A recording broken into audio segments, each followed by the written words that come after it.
कोई कार्रवाई करनी, आपसी माहौल ठीक करने की, नया काम शुरू कर दिया, तोड़ना शुरू कर दिया जगह जगह। आप में से किसी एक साथी का मान लो घर है, कोई आदमी अपनी जान बचाने के लिए आपकी छत पे चढ़ जाए, सरकार कहे कि इस छत के ऊपर लोग खड़े पत्थरबाजी कर रहे थे, इस घर को तोड़ दो, ये कहाँ लिखा हुआ है? ये कौन सा कानून है? किस कानून के तहत लोगों के मकान तोड़े? किस कानून के तहत लोगों की दुकानें तोड़ दी, शोरूम तोड़ दिए? कितना बड़ा नुकसान वहां पे किया, कितना बड़ा नुकसान तोड़ फोड़ से तो किया ही किया। लोगों में जो आपसी भाईचारा था उसको कितना बड़ा नुकसान इस बीजेपी की सरकार ने, इस मुख्यमंत्री ने पहुंचाया है। अगर हमारे यहाँ पे न्यायपालिका ना हो तो फिर मुझे लगता नहीं कि ये भारतीय जनता पार्टी जो है कोई भी काम प्रजातांत्रिक तरीके से आगे बढ़ाएगी। ये तो फिर अपनी मनमर्जी से डंडे से सारी चीज को आंकने का काम करेगी। इसलिए इसकी जितनी भी निंदा की जाए वो थोड़ी है। मुख्यमंत्री को जो ये कहे प्रदेश की जनता के लिए कि मेरे पास पब्लिक की प्रोटेक्शन के लिए कोई फोर्स नहीं है, लोग अपनी हिफाजत खुद करें, इस मुख्यमंत्री से पूछने वाला हो, तेरे तो ना घर है ना तेरे परिवार है, तू तो चलो भाजपा की सरकार बन गई, ऊपर से थोप दिया गया इस प्रदेश में मुख्यमंत्री के तौर पर। तू तो जब चलता है, जब तेरे साथ 500 पुलिस फोर्स के लोग चलते हैं, सारे डिस्ट्रिक्ट की पुलिस फोर्स को जगह जगह सड़कों पर खड़ा कर देता है। आम जनता जिसने बीजेपी को वोट दी, सरकार बनाई, उसकी प्रोटेक्शन कौन करेगा?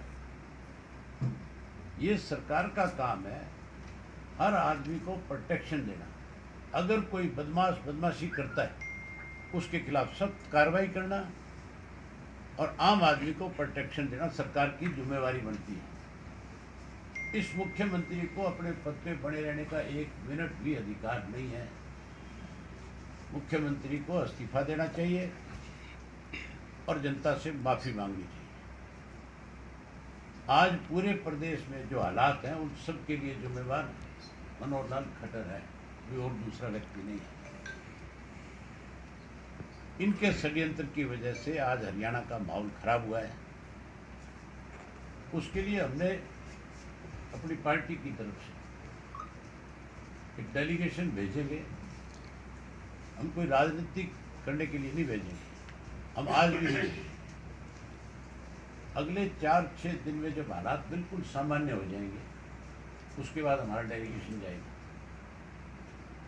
और वो हर जगह पे जहाँ जहाँ नुकसान हुआ है उसका भी जायजा लेगा, लोगों से मिलेगा, सारी बात की जानकारी लेगा।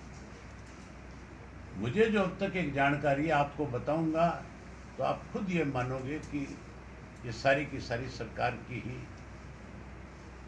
शुरू की हुई गड़बड़ है, टोटल की टोटल। जब यात्रा वापिस आ रही थी तो यात्रा में जो लोग चल रहे थे, जो बदमाश थे, जो गुंडा तत्व था,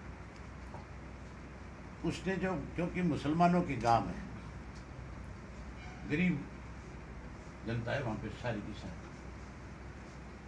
लोग तकरीबन सड़कों के ऊपर मकान बने और बाहर बैठते हैं।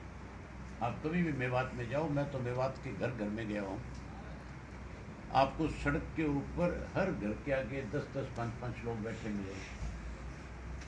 नमाज का समय होगा तो, क्योंकि वहाँ पे जितनी मस्जिद है वो भी सड़क के ऊपर बनी हुई है, तब और बड़ी संख्या में नौजवान भी मिलेगा, बड़े बुजुर्ग भी मिलेगा। लोग तकरीबन सड़क के ऊपर ही बैठते हैं।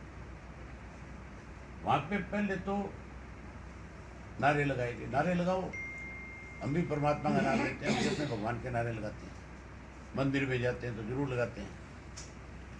लेकिन फिर उन्होंने वही तुम्हारे दामाद आ गए, बाहर निकलो तुम्हें देख लेंगे, इस किस्म की बातें हम बोली गई। उसके बाद भी लोगों ने संयम रखा। जो चश्मदीन गवाह थे,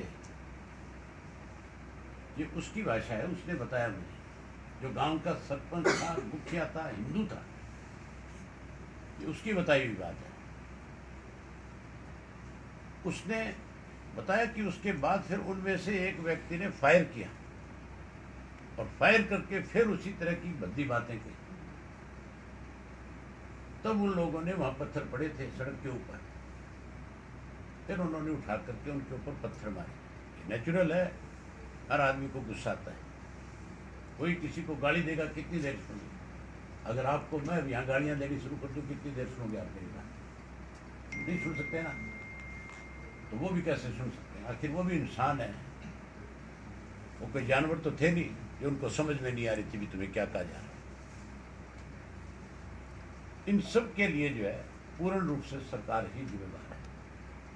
हम अपना डेलीगेशन भेजेंगे, सारी बात का पता कराएंगे और विधानसभा के सत्र से पहले सारी जानकारी हासिल करके विधानसभा के अंदर सरकार से सारी बात पूछेंगे, ये सब क्यों हुआ और क्यों कराया गया। मुझे लगता नहीं कि सेशन के दौरान इस पे मुख्यमंत्री कहीं चर्चा कराएगा, क्योंकि मुख्यमंत्री तो स्वयं जिम्मेवार है, इसलिए भागेगा।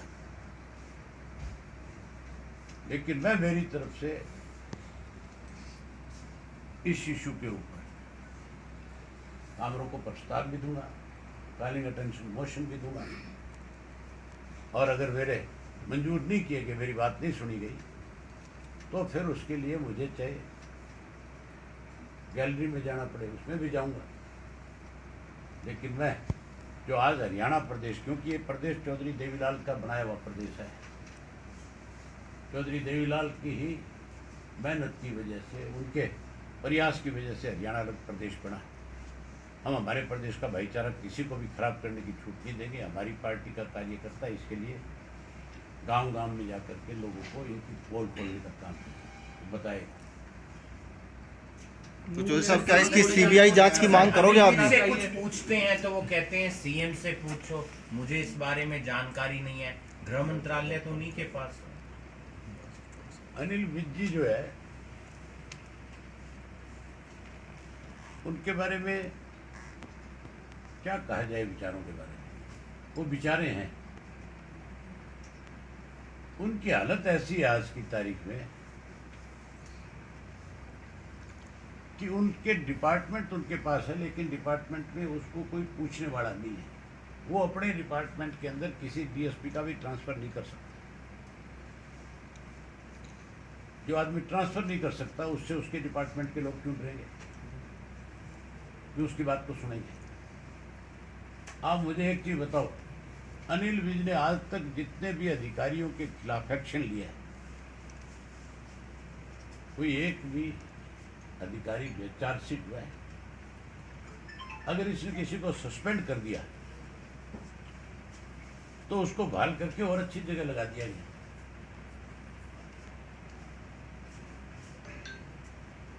विज साहब की तो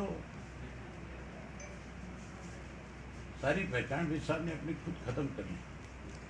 दरबार लगाता है, रात को 2-2 बजे अधिकारियों को टेलीफोन करके डांटता है, और सुबह फिर बेचारे की पोल खुल जाती है। नेताजी, सन 1987 से लेकर के 2014 से पहले तक निर्भीकता, निडरता, ईमानदारी और देश की राजनीति में बड़ा अच्छा लोगों की, जनता की सेवा के लिए कार्य होता था। लेकिन आज के दौर में झूठ, फरेब, सच और ये जो चीज़ें चल रही हैं हिंदू मुस्लिम, तो इसको कैसे रोका जा सकता है? इसको रोकने का एक ही तरीका है, ये प्रजातंत्र है। अब जब लोकसभा का चुनाव आए तो लोग इनको सबक सिखाएं, सत्ता से बाहर करें। ऐसे लोगों को सत्ता से बाहर करके इन्होंने जो बेकायदगियां करी है उसकी इंक्वायरी कराएं, और इंक्वायरी करा करके ऐसे लोगों को सजा दें। लोगों का विश्वास तब बढ़ेगा। आज कांग्रेस का डेलीगेट गया है, उसको भी जाने नहीं दिया गया। क्या 46 क्वेश्चन सेम आए पार्ट 1 और पार्ट 2 में, उसे कैंसिल करने की बात की जा रही है। क्या चीज़ है? सीईटी हुआ था, उसमें 46 क्वेश्चन सेम हैं दोनों पार्ट्स में। मुझे आप एक चीज बताओ,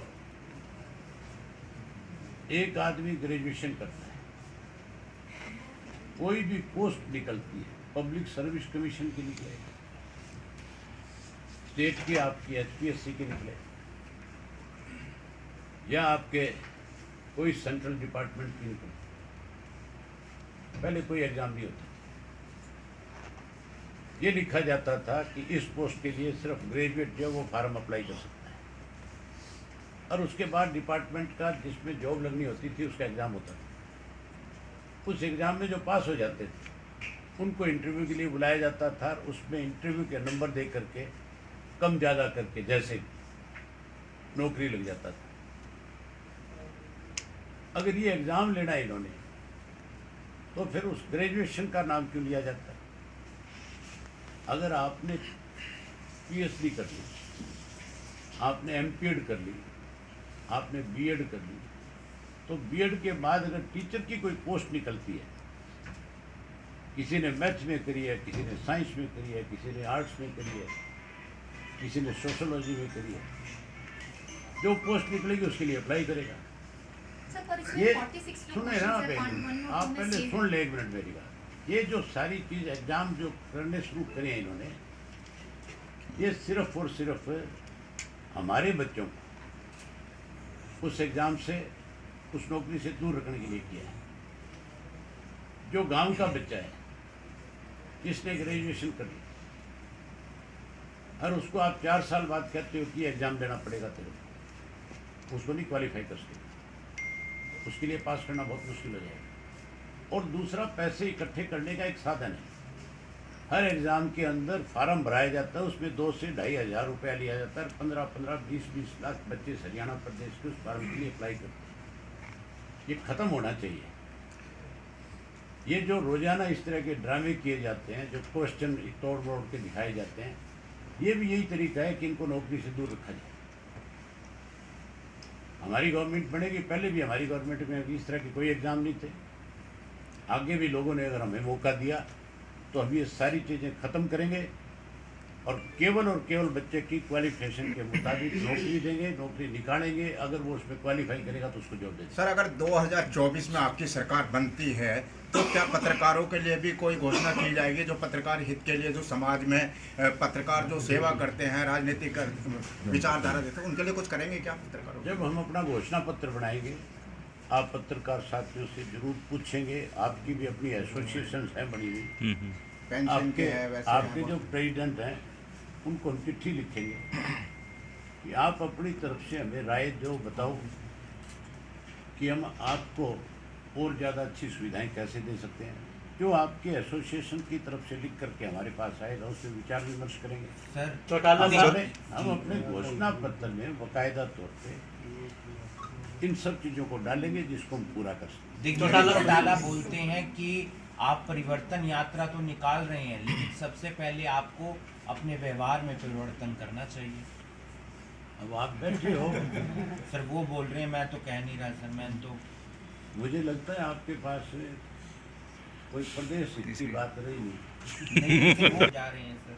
एक डेलीगेट जनाधार इस पे क्या कहेंगे? अभी काफी डाउन है। डेलीगेट गया है, उसको आगे जाने नहीं दिया गया, वहाँ रोक दिया है। मैं बात गया जो ये राजनीति करने गए थे। आप मुझे एक चीज बताओ, कांग्रेस की 3 MLA नहीं है वहाँ पे, है ना? 3 MLA, उन 3 MLA से रिपोर्ट नहीं ले सकते थे?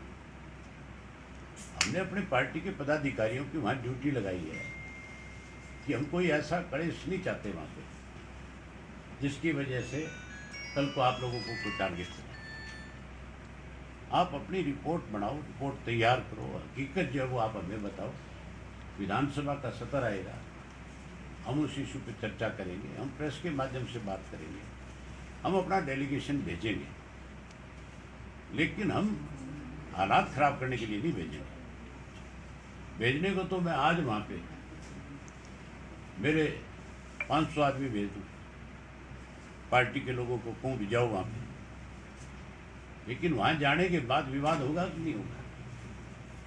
मैं नहीं चाहता भाईचारा कहीं खराब हो। ये तो राजनीति करने गए हैं केवल वहाँ पे। तो सर, क्या आप इस मामले की सीबीआई जांच की मांग करेंगे? जी, आपकी सुरक्षा से जुड़ा सवाल है। आपकी सुरक्षा माहौल के कारण एक आदमी को सर, आपकी सुरक्षा घटा दी गई है। दिग्विजय सिंह चौटाला ये कहते हैं कि हम तो बचपन से देखते आए हैं कि ये लोगों को धमकाते रहे हैं, इनको कौन धमकाएगा? मैंने कहा ना, कोई मेरे परिवार के किसी भी सदस्य के बारे में मेरे से कोई सवाल करने की जरूरत नहीं। प्रदेश के हित की कोई बात है, प्रदेश से जुड़ा हुआ कोई मामला है, उसके बारे में आप इनेलो का जनाधार इंडिया के साथ है, खत्म होता जा रहा है। इंडिया की नींव किसने रखी? फिर ये सवाल तो खत्म हो गया आपका।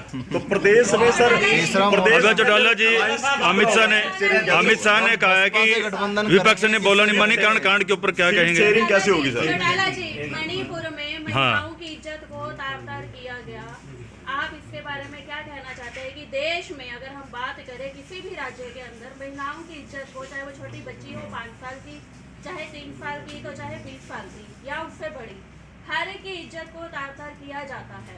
आप इसके बारे में क्या सुरक्षा प्रबंध करेंगे या क्या ऐसा एजेंडा तैयार करेंगे जिसमें महिलाओं को डर ना लगे बाहर निकलते हुए? हमारे प्रदेश में हमारी गवर्नमेंट रही, हमारे प्रदेश में कभी इस किस्म के हालात भी ना हमने होने चाहिए। मणिपुर में भाजपा की सरकार है और भाजपा की सरकार में कहीं ये देखो, जहाँ जहाँ इनकी सरकार है, हर जगह पे लोग अपने आप को असुरक्षित महसूस करते हैं। आज मणिपुर के इतने बुरे हालात होने के बाद आज तक मुख्यमंत्री का इस्तीफा नहीं हुआ। अगर किसी दूसरे प्रदेश में कोई छोटी मोटी घटना हो जाती, सारा बीजेपी का सोशल मीडिया, सारे इनके स्पोक्समैन, सारे इनके मिनिस्टर, सब के सब चिल्लाना शुरू कर देते, सब डिमांड करते कि रिजाइन हो, सब कहते आपका गवर्नर रूल लगे, यहाँ पे राष्ट्रपति शासन लगे, लेकिन अपने गिरबान में नहीं जानते कि वो क्या कर रहे हैं, उन्होंने किस किस्म के हालात पैदा कर दिए। मणिपुर की घटना बाद की है, पहले हमारे हरियाणा प्रदेश की बेटियों के साथ जो रेसलिंग फेडरेशन में हुआ, जो हमारी एक कोच के साथ हरियाणा के मिनिस्टर ने किया, क्या उनके खिलाफ कार्रवाई नहीं होनी चाहिए? जो हमारी महिलाएं बेटियां जिन्होंने अंतर्राष्ट्रीय स्तर के ऊपर देश का नाम बढ़ा किया, जहाँ उनको प्राइम मिनिस्टर घर बुला करके सम्मान देता था, उन्हीं लड़कियों को आपने देखा नहीं किस तरह से बाल पर खींच करके घसीट करके पुलिस लेके जा रही है, तब ये चुप चोरी बोल रही। इन लोगों ने कभी भी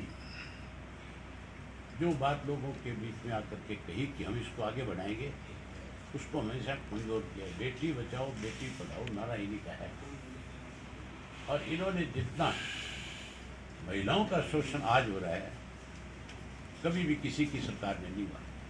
जितने महिलाओं के प्रति एक चीज देखने वाली है, आप इनकी जो क्राइम की सालाना की जो डायरी बनती है सेंट्रल गवर्नमेंट की, उसमें देखोगे